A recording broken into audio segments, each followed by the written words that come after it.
I surprised my friends who went with me. Honestly, I surprised myself too, because I never imagined that I would allow myself to do what I was about to do. I was anxious and I was nervous. And not to be overly dramatic, but in some respects I was scared to death. However, I did it. And it was one of the most exhilarating forms of respite I've ever experienced. Hi neighbor, welcome to another unplugged episode of Anchors of Encouragement. My name is Tim Maudlin, husband, adoptive parent, disciple of Christ, ambassador of encouragement, and now thrill seeker. For those of you who know me, when I said thrill seeker, you were shocked. But stay with me. I'll get to the why in just a little bit. Today I want to share with you 3 ways to embrace the anchor of retreat. Before I get into today's topic and the story that goes with it, I want to invite you to become a member of our Facebook community, Anchors of Encouragement. Please see the show notes for a link to join us. One of the things adoptive parents have shared with me that would help them navigate the challenges of adoptive parenting is to have more respite in their lives. I've talked about this a lot on the podcast. In fact, in episode 40, I shared with you 7 ways to achieve respite in your life.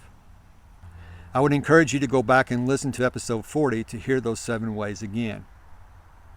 The way I created that content was to take the word respite and turn it into an acronym. Then for each letter, I came up with a word to describe the concept of respite. When I create content in this way, more often than not, I come up with multiple words for each letter. I have a new word to help describe the word respite for the letter R. That is the word retreat. And by retreat, I mean a quiet or secluded place where one can find rest and relaxation. Or it's the act of withdrawing to a quiet or secluded place. The reason I came up with the word retreat to describe respite is because I recently came back up from a retreat for work. Myself and my colleagues went to a retreat at Red River Gorge in Kentucky. I'd never been there before. It is absolutely amazing. The scenery is just breathtaking. But I was nervous and anxious before we went. And let me tell you why. I said earlier I'm a thrill seeker now. Well, I wasn't before. I prefer to keep my feet on the ground. I don't do roller coasters. I don't do anything that throws me up in the air and spins me around. That's just not me. And the reason I was anxious and nervous about going to this retreat was because of some of the activities we were given to choose from to participate in. Now, this is a work retreat where we were going to interact with each other and get to know each other better. And one of the ways we would get to know each other better was to participate in these activities. Here are the 4 choices we were given to select from. Number 1, zip lining over the gorge. There was no way I was going to allow myself to be thrown out off a purely secure rock over a gorge that's hundreds of feet below, hanging from one single wire, even if that wire is strong enough to support me. That's not going to happen. Number 2, a Jeep excursion. Okay, this was a little better. You're closer to the ground. As I looked at the pictures and the video on the website, this was going to be up and over rugged terrain, down through water, up and over big rocks. I was anxious about this one because it looked pretty intense. And it also was the longest of the 4 options. Now, ziplining was the quickest, but it was the quickest way to die too, so there was no way I'm doing it. But the Jeep excursion was the longest. That gets me to option 3, a UTV excursion. This was on a smaller vehicle. Again, it was over rocks, rough terrain, and I saw some of the boulders that they went over in the video on the website. This was shorter than the Jeep excursion, but it was still pretty intense. Not going to do that one. Number 4, miniature golf. That's more my style. I signed up for miniature golf. When the tally came in from all the participants of what we had selected, there were only 2 people who picked miniature golf, me and another person. Then it quickly became known that the other person backed out of miniature golf, which left me by myself.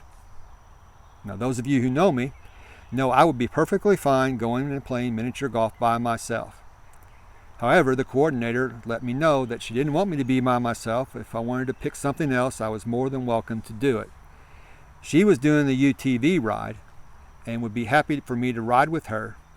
She knew my reservations about going, and she promised me she would go easy on me, in her words, so I could enjoy myself. After a lot of thought, I decided, well, it's the shorter of the 2 excursions, so UTV it is. This gets me to the 3 ways to embrace the anchor of retreat.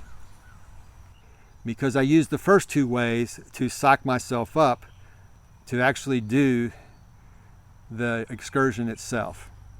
The first way to embrace the anchor of retreat is to retreat into God's Word.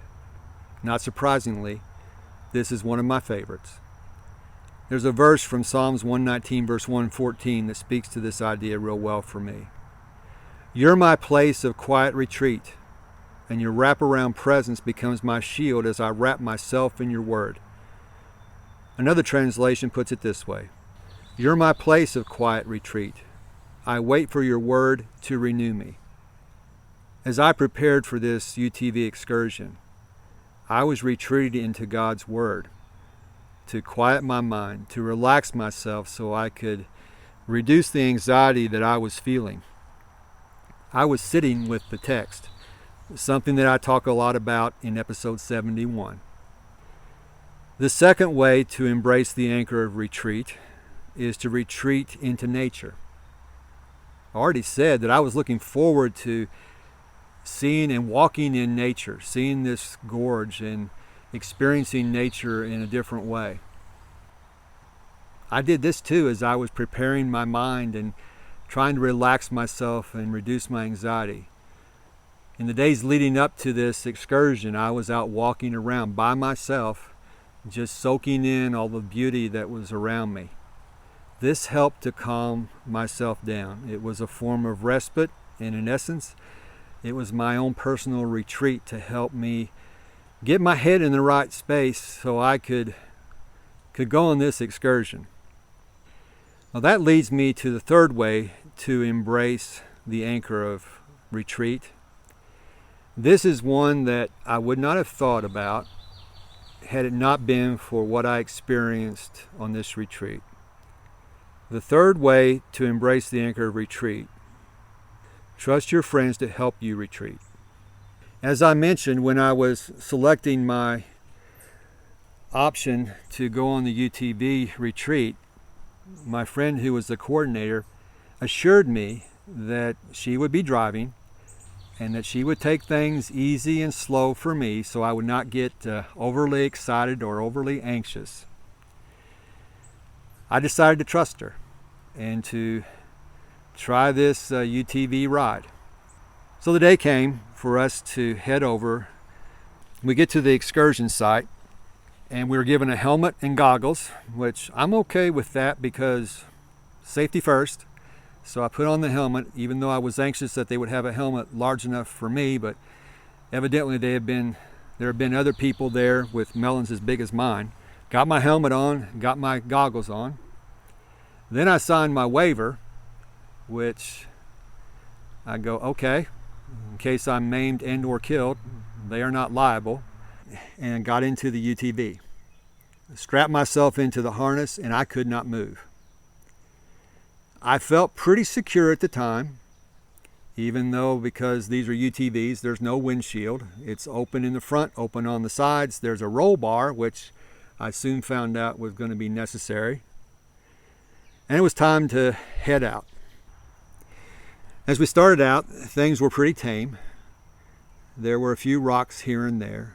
Then they became bigger, plus more debris in the road, trees, bigger rocks, steeper climbs. But surprisingly, I was doing okay. Then we came to a few large puddles of water, even a creek at one time that we went through.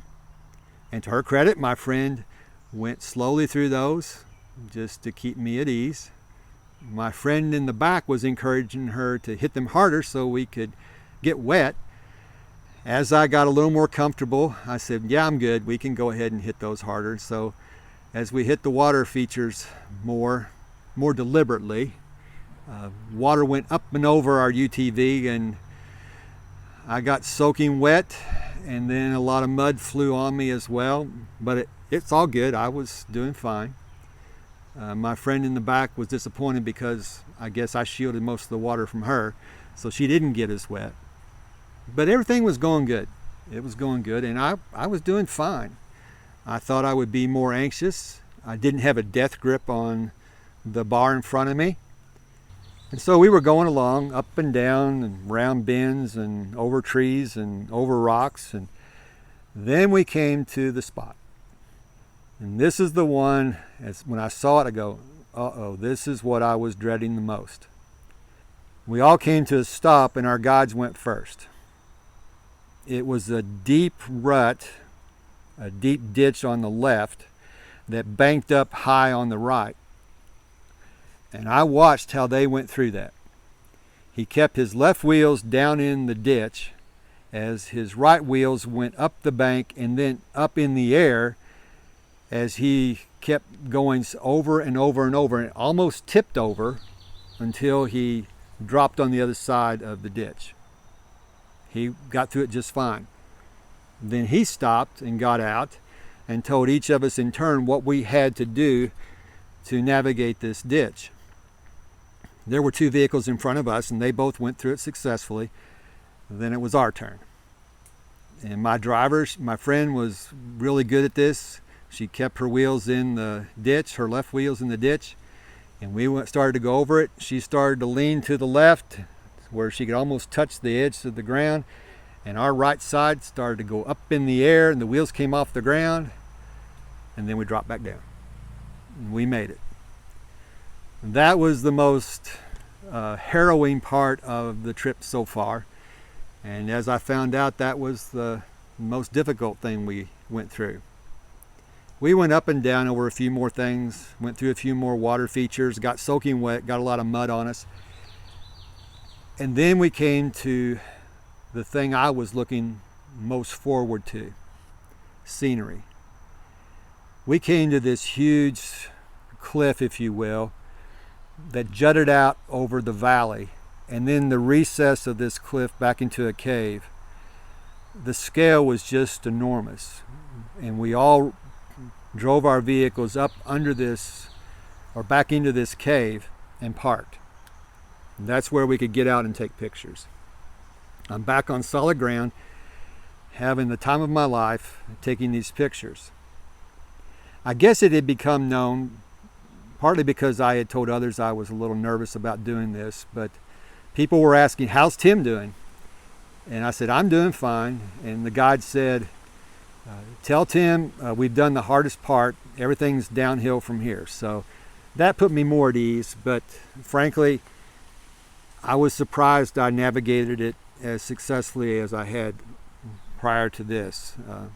It wasn't anything that really freaked me out. And when it came time to get back into our UTVs for the second half of our excursion, I asked my friend who had been riding in the back if she'd like to swap places with me. And that way she could get wet and muddy on the second half of our trip. We started back. Everything was fine until our vehicle started to overheat. Our vehicle and the one behind us. For a while that left us stranded on the road until our guides came back, and after they've added a little water to each vehicle and they cooled down some, we started to head back. But because they kept overheating, we had to cut the second half shorter. I felt bad for my friend because that meant we didn't go through any more water features or go up and over rocks. She didn't get wet, she didn't get muddy, but she was a good sport about it. Well, we got back in and finished our excursion. I had a great time. Something I would not have done had I not allowed myself to trust my friend to get me to that retreat. Let's get to your daily doable and unpack this concept of embracing the anchor of retreat just a little bit more so you can apply it in your life. I don't know what this looks like for you. For me, it means retreating into God's Word. It also means retreating into nature. Maybe those two ways speak to you. Whatever way or ways speak to you, I want to encourage you to embrace this anchor of retreat. But maybe you're like me and you could use a little encouragement to get there. That's why I want to encourage you to trust a friend. Trust a friend to take you to this place of retreat. That's what I did, and I don't regret it. That's all for this episode. I want to thank you so much for joining me. Before I go, there is video proof that this actually happened. If you become a member of our Facebook community, you can see the video that our guide shot where we went through that one place where our left tires were down in the ditch. The right side of our vehicle was up in the air and actually left the ground before coming back down to rest. There's the video of that, and there are pictures of all of our vehicles in this cave and I shot several pictures in that area. Those are exclusive to the Facebook group. So if you would like to see those, I would invite you to click on the link and join our community. Until next time, this is Tim, encouraging you to do what you can now.